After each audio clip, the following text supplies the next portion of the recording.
Hai penonton, kembali lagi channel ini. Jika suka cerita seperti ini, jangan lupa untuk di-subscribe-nya ya. Udah subscribe-nya? Makasih. Matahari Jakarta siang itu terasa membakar kulit. Aspal jalanan memantulkan hawa panas yang membuat fatamorgana bergelombang di kejauhan. Di sebuah halaman rumah yang luas namun asri di kawasan Menteng, seorang pria tua sedang sibuk bergelut dengan oli dan kunci Inggris. Namanya Darmawan. Usianya sudah menginjak 65 tahun. Meski rambutnya sudah memutih seluruhnya, fisiknya masih bugar. Siang ini, ia tidak sedang memimpin rapat direksi atau menandatangani dokumen merger perusahaan multinasional miliknya, Darmawan Group. Tidak, siang ini ia sedang melakukan hobi lamanya, memperbaiki motor Vespa tahun 1960-an kesayangannya. Akhirnya nyala juga, gumam Darmawan sambil menyeka keringat di dahinya dengan punggung tangan yang kotor oleh oli hitam. Ia mengenakan kaos oblong putih yang sudah sangat tipis, kerahnya melar, dan kini dihiasi bercak oli di bagian dada. Celananya adalah celana pendek kargo yang warnanya sudah pudar dimakan usia, dan kakinya hanya beralaskan sandal jepit karet berwarna hijau yang tumitnya sudah tipis. Tiba-tiba, ia menepuk jidatnya. Astaga, hari ini ulang tahun Cia. Cia adalah cucu kesayangannya yang genap berusia 7 tahun hari ini. Darmawan sudah berjanji akan membelikan sebuah boneka beruang raksasa edisi terbatas yang hanya dijual di Grandelia Mall, sebuah pusat perbelanjaan paling mewah dan elit di pusat kota. Pesta ulang tahun akan dimulai 1 jam lagi. Tanpa pikir panjang dan karena takut terjebak macet jika harus mengeluarkan mobil sedan mewahnya dari garasi belakang, Darmawan memutuskan untuk menaiki Vespa butut yang baru saja ia perbaiki. Nanti saja ganti baju, keburu tokonya tutup atau bonekanya diambil orang. Lagi pula cuma sebentar, pikirnya sederhana. Baginya, pakaian hanyalah kain penutup tubuh. Kekayaan dan harga diri tidak terletak pada benang yang dijahit, melainkan pada isi kepala dan hati. Vespa tua itu menderu membelah kemacetan Jakarta. Asap knalpot dan debu jalanan semakin membuat penampilan Darmawan terlihat kusam. Wajahnya berminyak, rambutnya acak-acakan tertiup angin. Sesampainya di Grandelia Mall, ia memarkirkan motor tuanya di area parkir motor yang terletak cukup jauh dari lobi utama. Ia berjalan kaki di bawah terik matahari menuju pintu masuk lobi yang megah. Pintu kaca otomatis setinggi 5 meter itu memantulkan bayangan dirinya yang lusuh kontras dengan pilar-pilar marmer dan lampu gantung kristal yang terlihat dari luar. Pengunjung lain yang turun dari mobil-mobil mewah, Alphard, BMW, Mercy, memandang Darmawan dengan tatapan aneh. Ada yang menutup hidung, ada yang menarik anak mereka menjauh, seolah kemiskinan adalah penyakit menular. Darmawan hanya tersenyum tipis, tidak ambil pusing. Tujuannya hanya satu, toko mainan di lantai 3. Namun langkahnya terhenti tepat 2 meter sebelum sensor pintu otomatis bekerja. "Hei, berhenti!" Suara bariton yang keras dan kasar menggema di lobi. Seorang petugas keamanan, satpam, dengan seragam safari biru dongker yang licin dan sepatu mengkilap, melangkah cepat menghadang Darmawan. Namanya tertera di dada, Rudi. Darmawan berhenti, sedikit terkejut. "Ya Pak, ada apa?" tanyanya dengan nada sopan dan tenang. Rudi memandang Darmawan dari ujung kaki yang bersandal jepit hingga ke kaos oblong yang bernoda oli. Tatapannya penuh dengan penghinaan yang tidak ditutup-tutupi. "Bapak mau ngapain ke sini?" tanya Rudi ketus. Tangannya bersedekap di dada menghalangi jalan masuk. "Mau numpang adem atau mau minta sumbangan?" Darmawan menghela napas, mencoba bersabar. "Saya mau masuk Pak, mau beli kado untuk cucu saya." Rudi tertawa, tawanya kering dan meremehkan. "Beli kado? Di sini?" Ia menunjuk ke dalam mall dengan jempolnya. "Pak, asal Bapak tahu ya, ini Grandelia Mall. Di dalam itu barang-barangnya branded semua, mahal. Air mineral saja harganya bisa buat Bapak makan 2 hari di warteg. Saya tahu, jawab Darmawan singkat. Tolong minggir, saya sedang buru-buru. Dibilangin kok ngeyel, bentak Rudi, membuat beberapa pengunjung menoleh. Lihat penampilanmu itu, lusuh, bau oli, pakai sandal jepit. Peraturan mal ini jelas, pengunjung harus berpakaian rapi dan sopan. Orang gembel dilarang masuk. Darmawan menatap mata Rudi lekat-lekat. Apakah ada peraturan tertulis bahwa orang yang memakai kaos oblong dilarang masuk? Saya tidak telanjang, Pak. Saya berpakaian. Ini soal kepatutan. Rudi maju selangkah, mencoba mengintimidasi. Kehadiran Bapak di dalam akan mengganggu kenyamanan pengunjung lain. Nanti Bapak bikin kotor lantai marmer. Nanti Bapak bau. Saya tidak bisa izinkan. Sana, pergi, cari pasar loak saja. Hati Darmawan sedikit teriris, bukan karena ia tidak boleh masuk, tapi karena melihat bagaimana manusia menilai manusia lain hanya dari kulit luarnya. Pak Satpam, suara Darmawan merendah namun tegas. Jangan menilai buku dari sampulnya. Bapak tidak tahu siapa saya. Saya hanya ingin membeli boneka, membayar, lalu pulang. Saya punya uang. Darmawan merogoh saku celana kargonya yang kucel, hendak mengambil dompet kulitnya. Halah, paling isinya uang receh hasil ngamen. Potong Rudi cepat sekali. Ia bahkan menepis tangan Darmawan pelan. Sudah, jangan bikin keributan di sini. Pergi sebelum saya panggil teman-teman saya untuk menyeret Bapak keluar. Kerumunan kecil mulai terbentuk. Beberapa orang berbisik-bisik.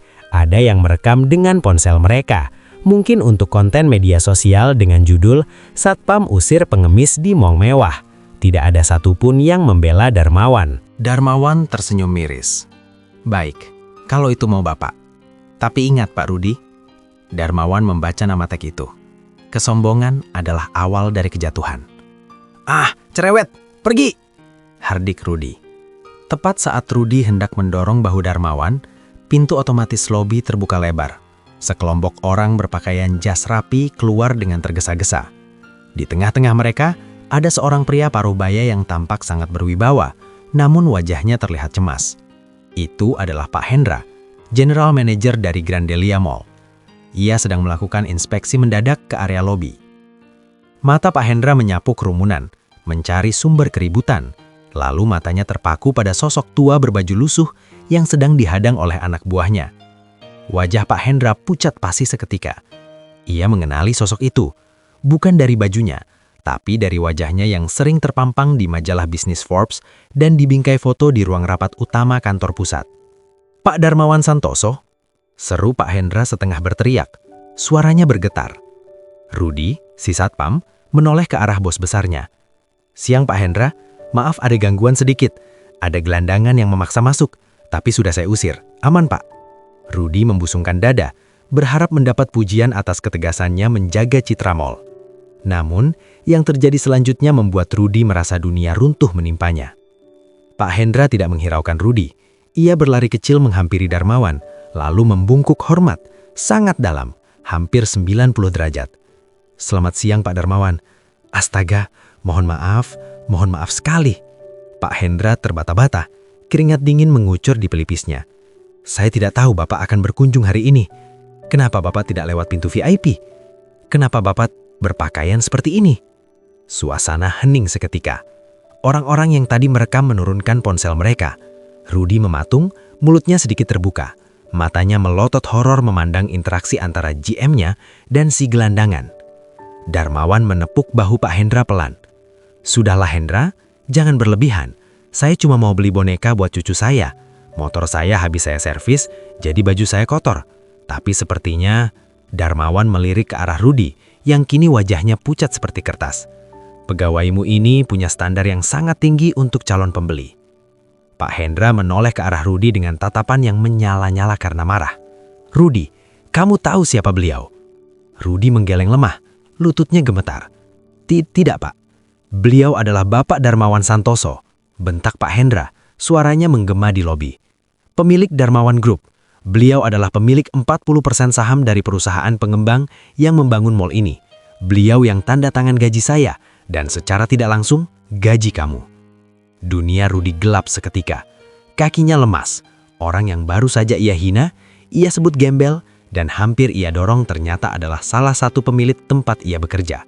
Orang yang bisa membeli seluruh isi toko di mall ini tanpa perlu melihat label harga. Rudy langsung menjatuhkan dirinya, berlutut di lantai marmer yang dingin. "Ampun Pak Darmawan, maafkan saya. Saya buta, saya bodoh, saya benar-benar tidak tahu."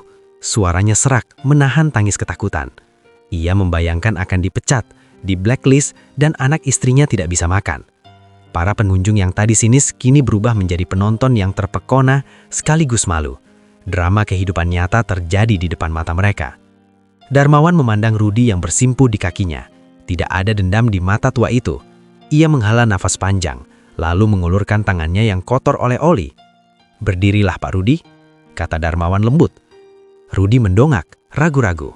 "Berdiri," ulang Darmawan lebih tegas. Rudy berdiri dengan gemetar, menundukkan kepalanya dalam-dalam. "Saya tidak akan memecatmu Pak Rudy," kata Darmawan tenang. Pak Hendra tampak ingin protes, tapi Darmawan mengangkat tangan menahannya. "Kamu melakukan tugasmu menjaga keamanan. Itu bagus. Tapi kamu melupakan satu hal penting dalam pelayanan dan dalam menjadi manusia." Darmawan melangkah mendekat, suaranya terdengar jelas oleh semua orang di lobi itu. "Uang bisa membeli pakaian bagus Pak Rudy. Uang bisa membeli seragam yang gagah itu. Tapi uang tidak bisa membeli sopan santun dan rasa hormat. Kamu mengusir saya bukan karena saya berbahaya, tapi karena saya terlihat miskin. Bagaimana jika saya benar-benar orang miskin yang menabung berbulan-bulan hanya untuk membelikan es krim di dalam sini untuk anaknya? Apakah kamu akan menghancurkan hati mereka juga?" Rudy mengisak pelan. "Maafkan saya Pak, saya salah." "Ingat ini," Darmawan menunjuk dadanya sendiri yang kotor. "Kehormatan seseorang tidak terletak di kain yang membangkut badannya, tapi bagaimana dia memperlakukan orang lain. Jangan pernah merendahkan orang lain hanya karena mereka tidak terlihat seberuntung kamu." Darmawan kemudian menoleh ke arah Pak Hendra. "Hendra, jangan pecat dia, tapi saya minta dia diberi pelatihan ulang tentang hospitality dan etika. Dan potong gajinya bulan ini, sumbangkan ke panti asuhan, biar dia belajar rasanya berbagi dengan orang yang dia anggap rendah." Baik Pak Darmawan, segera saya laksanakan," jawab Hendra sigap. Darmawan kembali menatap Rudy. "Sekarang, minggir. Cicu saya menunggu bonekanya." Silahkan Pak, silahkan." Rudy mundur dengan sangat membungkuk berkali-kali. Air mata penyesalan membasahi pipinya. Ia membukakan pintu dengan sangat lebar. Darmawan berjalan masuk ke dalam mall yang dingin dan wangi. Orang-orang di lobi menepi dengan hormat, memberi jalan seolah ia adalah raja. Padahal ia masih memakai kaos oblong bernoda oli dan sendal jepit yang sama. Di dalam Grandelia Mall, Darmawan berjalan dengan tenang menuju toko boneka. Ia tidak peduli lagi dengan tatapan orang. Ia membeli boneka beruang terbesar, membayarnya dengan kartu black card yang ia tarik dari kantong celana bututnya, membuat kasir terbelalak kaget. Sore itu, Darmawan pulang membawa boneka besar di jok belakang Vespa tuanya. Ia membawa pulang senyum cucunya dan meninggalkan pelajaran berharga bagi semua orang di mall itu, bahwa kemewahan sejati adalah kerendahan hati. Terima kasih atas dukungan kalian yang telah menonton cerita pendek dari channel ini. Makasih juga buat teman-teman yang udah subscribe dan like. Jika ada ide, tulis di kolom komentar. Makasih atas sarannya. See you di next video. Bye-bye.